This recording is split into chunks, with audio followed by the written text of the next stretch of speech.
Shalom à tous et merci d'être là encore ce soir pour le compte de cette émission Laisse-moi prier avec toi.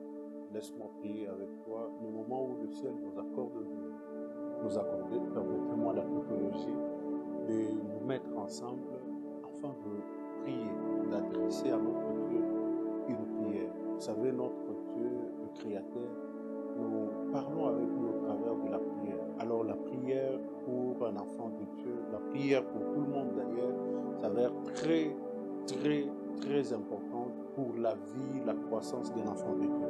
Alors, le lundi passé, dans le cadre de cette émission, nous avions commencé une thématique que nous allons terminer aujourd'hui par la grâce de Dieu, que nous avons intitulée « Une personne providentielle ». Une personne providentielle, c'est cette personne qui est capable d'amener la solution dans des moments de difficulté, dans des moments de crise, mais lui peut ramener la solution vers les autres. Et c'est ça même le vœu de notre Créateur.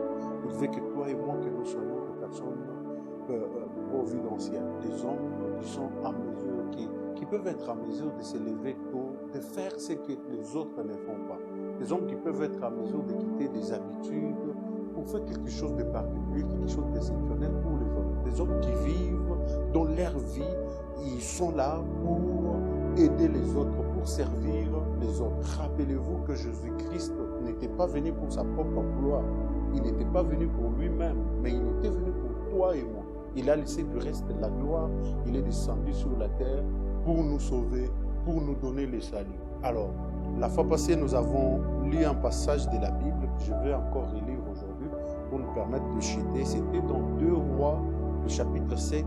À partir du premier verset, nous descendons. La Bible dit, c'est Élisée qui est en train de parler. Élisée dit, écoutez la parole de l'Éternel. Ainsi parle l'Éternel. Demain, à cette même heure, on aura une mesure de fleurs de farine pour un cycle et 2 mesures d'orge pour un cycle à la porte de Samarie. L'officier sur la main duquel s'appuyait le roi répondit à l'homme de Dieu. Quand l'Éternel ferait des fenêtres au ciel, pareille chose arriverait-elle? Et Élisée dit, tu les verras de tes yeux, mais tu n'en mangeras point. Il y avait à l'entrée de la porte 4 lépreux qui se dirent l'un à l'autre, quoi resterons-nous ici jusqu'à ce que nous mourions? Si nous songeons à entrer dans la ville, la famine est dans la ville et nous y mourrons. Et si nous restons ici, nous mourrons également. Allons nous jeter dans le camp des Syriens. S'ils nous laissent vivre, nous vivrons. Et si ils nous font mourir, nous mourrons. Ils partirent donc au crépuscule pour se rendre au camp des Syriens. Et lorsqu'ils firent arriver à l'entrée du camp des Syriens, voici, il n'y avait personne. J'aime cette partie, écoutez ce qui s'est dit. Le Seigneur avait fait entendre dans le camp des Syriens un bruit de chars et un bruit de chevaux, le bruit d'une grande armée, et ils s'étaient dit les uns et l'autre, voici le roi d'Israël a pris à sa solde contre nous le roi des tiens et le roi des Égyptiens pour venir nous attaquer. Dans ce passage, il s'agit de 4 personnes malades, mais que l'Éternel utilise pour décanter une situation que le roi même, l'administration, l'économie de Samarie, cette fois-là n'avait pas su décanter. Mais l'Éternel utilise des hommes inutiles. Je peux les appeler inutiles parce que les lépreux, à l'époque en Israël, étaient considérés comme des personnes qu'on devait jeter en dehors de la ville, qu'on devait placer loin des autres parce qu'ils devaient contaminer les autres. Mais l'Éternel va recourir à ces gens-là, rejetés de la société, pour faire quelque chose de bien, pour trouver une solution à ces grands problèmes qui s'est basé dans la vie. Rappelez-vous, à la fête de Cana, Jésus n'a pas pris les vases qui étaient à l'intérieur. Jésus a recouru aussi aux vases qui étaient à l'extérieur, destinés à la purification. Jésus a recouru à ces vases-là pour faire le grand miracle, le premier d'ailleurs de son histoire à Cana. Alors je disais la fois passée, le lundi passé, que Dieu a besoin de toi, toi qui me regardes ce soir. Dieu a besoin de moi qui est en train de parler. Dieu a besoin de ton voisin qui est à côté de toi. Dieu a besoin de cet enfant-là que vous êtes en train de rejeter. Il veut se servir de toi et moi pour faire éclater sa gloire dans ta famille, dans nos églises, dans nos nations, dans nos entreprises, dans tous les domaines de la vie. Vous vous souviendrez très bien, ça tout le monde le sait d'ailleurs, que Dieu passe toujours par un homme pour décanter une situation dans la vie de notre homme. Alors, pour cette situation qui a persisté dans ta vie, qui a persisté dans ta famille, qui a persisté dans ton entreprise, Dieu veut passer par toi. Quel que soit ce que tu as eu à passer comme passé, quel que soit ce que tu as eu à avoir dans le temps passé. Peut-être qu'en tant que mari, aujourd'hui, tu n'as pas de moyens financiers et ta femme ne sait pas t'obéir. Elle ne sait pas te donner la considération qu'il faut pour un mari. Peut-être toi qui m'écoutes, tu es un enfant, un garçon, une fille dans la famille. À cause de tes erreurs, à cause de ce que tu as fait dans le passé, les parents ne veulent pas t'écouter. Tu es semblable à ces 4 lépreux. La première des choses que nous avons échangées la fois passée, c'était la parole de Dieu. Être conscient de la promesse qui est sur toi. En Samarie, il y avait un homme de Dieu qui avait parlé. Et il commence au début de ce passage que nous venons de lire en disant « Écoutez la parole de l'Éternel ». Ce n'était pas sa parole, mais c'était la parole de l'Éternel.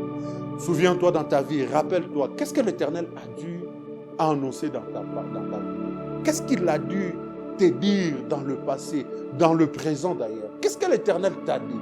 Et considère cela, sois conscient de cela. Vous savez, le fait que nous soyons conscients de ce que Dieu nous a dit ou de ce que Dieu nous dit, nous épargne d'aller passer du temps à connaître ce que le diable est en train de dire sur notre vie. Plusieurs personnes se concentrent sur ce que le diable a dit au lieu de se concentrer sur ce que Dieu a dit. Peut-être que toi tu me diras que Dieu ne t'a rien dit jusque-là. Ouvre la Bible, elle est pleine de promesses, elle est pleine de bonnes paroles que Dieu a dit à ta faveur. Alors, la deuxième des choses, c'était de prendre la décision. Ne peut prendre la décision que celui qui est fatigué de sa situation présente. Ne peut prendre la décision de celui qui est fatigué de son confort, de son petit confort. Celui qui se sent mal à l'aise de la position où il se retrouve aujourd'hui. C'est celui-là qui peut prendre la décision. Et la troisième des choses aujourd'hui que je vais encore aborder, au-delà de cette décision, cette grande décision que les 4 lépreux ont prise, ils se sont mis à agir. C'est très important. Après avoir levé des options, après avoir pris des décisions, après avoir pris un moment de prière pour avoir la direction dans la prière, après avoir écouté Dieu, qu'est-ce qui te reste à faire?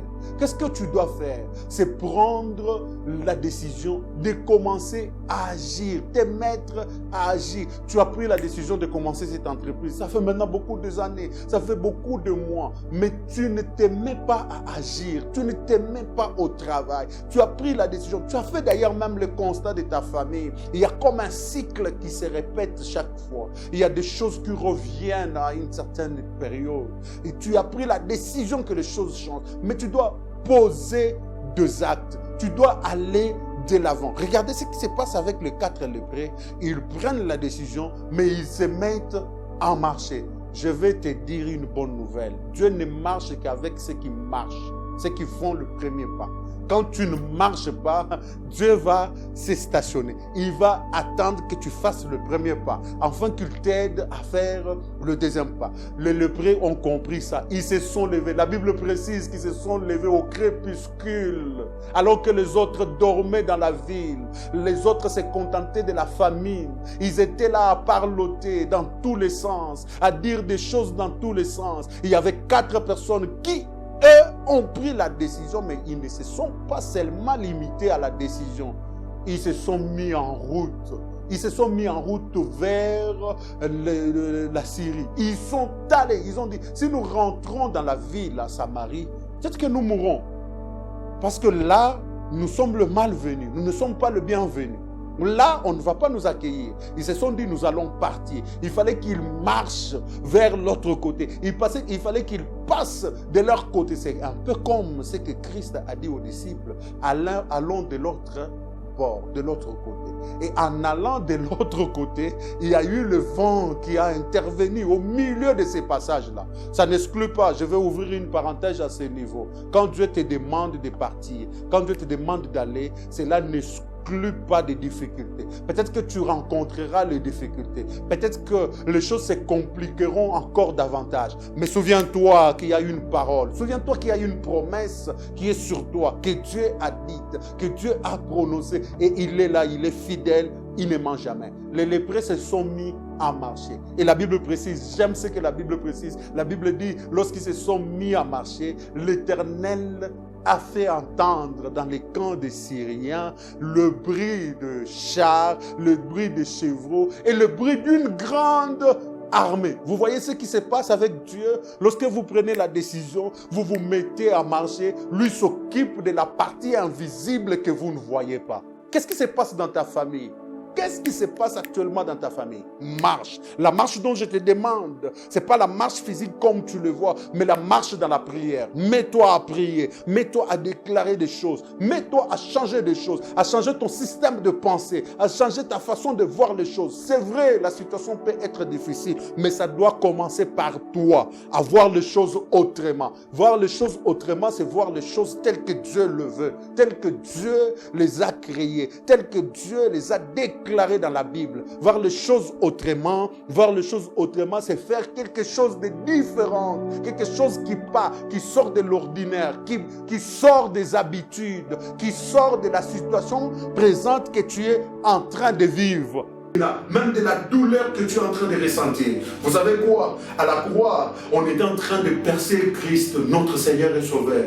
On l'a percé dans sa côte. On le flagellait, on le frappait. On était en train de lui faire du mal. Il avait la douleur. Mais il n'a pas raté l'occasion de dire tout est accompli. Il n'a pas raté l'occasion de nous bénir au travers de cette croix. Malgré la douleur, malgré tout ce qui se passe, l'Éternel est sur le point de faire quelque chose de merveilleux avec toi. Avec Samson, les lions pouvaient se présenter. Les lions de nature, c'est un animal féroce.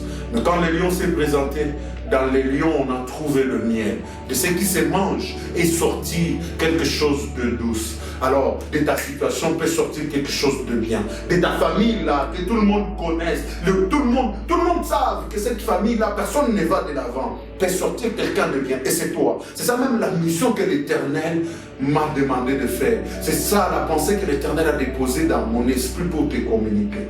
Et ce soir, pendant que j'ai préparé ce moment, le Seigneur m'a fait voir quelque chose de merveilleux. Il m'a parlé de deux cas, je crois. Le premier cas, je voyais dans mon esprit, je voyais un enfant qui était malade, d'ailleurs mourant.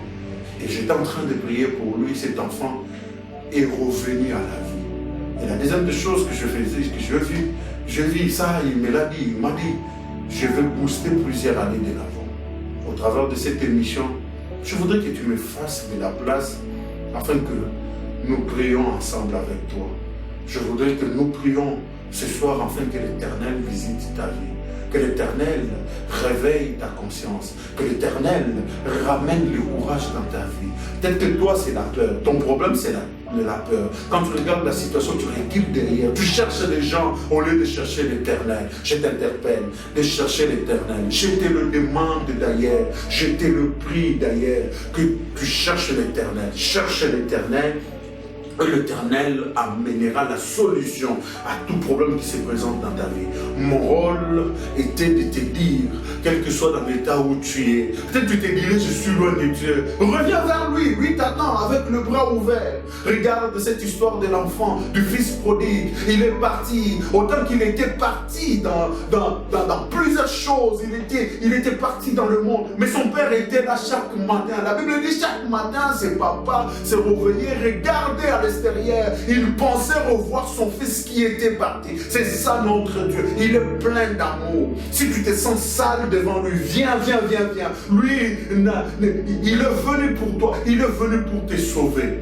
Et reviens vers lui. Si tu te sens déconsidéré par les hommes, il suffit seulement de retourner ton regard vers lui. C'est ce qui s'est passé avec Israël dans le désert. Les serpents les a mordis. Et Dieu trouve une solution. Il dit à Moïse, dresse le serpent de rang. Tout celui qui se retournerait tout celui qui sera mordu par le serpent et qui se retournera vers le serpent de rein, il obtiendra la guérison. Il te suffit de regarder à la croix du Seigneur. Il te suffit de regarder à l'œuvre salvatrice de notre Dieu. Ce qu'il a accompli, ce qu'il a fait. Et tu auras la solution. Lève-toi champion, lève-toi homme de prière, mets-toi à prier, mets-toi à aborder cette question que tu penses qu'elle est difficile, mets-toi à faire de grandes choses. Mais pour ma part ce soir, je voudrais prier avec ces deux cas. Ces personnes qui sont malades, peut-être que vous avez un enfant qui est malade, peut-être que vous avez quelqu'un à l'hôpital qui est en train de partir. D'après le diagnostic du médecin, il n'y a plus de chance pour lui. Peut-être que ça ne marche pas dans les affaires. Vous avez essayé, ça ne marche pas. Vous avez respecté le règle, le business, des affaires, tout ça. Oui, Pierre avait aussi respecté le règle de la pêche. Mais ce jour-là, par la parole du Seigneur, il a encore lancé les filets. Je voudrais prier avec ces deux catégories. Est-ce qu'on peut prier à un moment? Est-ce qu'on peut prier là où tu es, dit à Dieu, Seigneur, j'ai écouté cette interpellation, je suis d'accord, je me décide de me lever, je veux marcher. Alors toi, fais le reste. Toi, fais le reste. Dirige mes pas. Fais ce qu'il faut pour ces combats. Fais ce qu'il faut pour ces business. Fais ce qu'il faut pour le minerval de mes enfants. Fais ce qu'il faut pour la santé de mon enfant. Fais ce qu'il faut pour la santé de mon ami, de ma mère, de mon père, de mon oncle qui est malade. Fais ce qu'il faut. Fais ce qu'il faut. Moi, je me mets à marcher. Moi, je me mets à poser des actes. Je veux que tu fasses ce qu'il faut dans mon ministère. Je veux que tu ramènes ce qu'il faut dans ma vie. Fais-le dans ma vie. Est-ce que quelqu'un peut prier comme ça pendant un moment? Quelqu'un peut s'adresser à Dieu comme ça pendant un moment? Seigneur, fais ce qu'il faut dans la vie de ces grands peuples qui me regardent partout dans le monde. Fais ce qu'il faut, Seigneur. Oui, nous nous sommes décidés de marcher cette fois-ci. Nous avons pris la décision. Oui, il y a une promesse sur nous. Nous abordons ce chemin qui n'a pas été bon pour nous. Fais ce qu'il faut. Fais ce qu'il faut, Seigneur. Accomplis ce qu'il faut. Alors je veux prier pour nous. Seigneur, merci pour cette guérison. Merci parce que tu guéris ce papa, cette maman, cet enfant, ce garçon, cette fille qui est malade. Mon frère et ma soeur. Je prie pour la guérison au nom de Jésus. Que la guérison soit parfaite dans tout son corps. Je prie pour celui qui est en train de tourner en rond. Je prie pour que tu mettes tes mains sur son dos et que tu le propulses, que tu le pousses vers la gloire, que tu le pousses vers le succès. Au nom de Jésus-Christ, nous avons ainsi prié. Amen. Amen. Merci beaucoup. Vous avez été nombreux à nous suivre ce soir.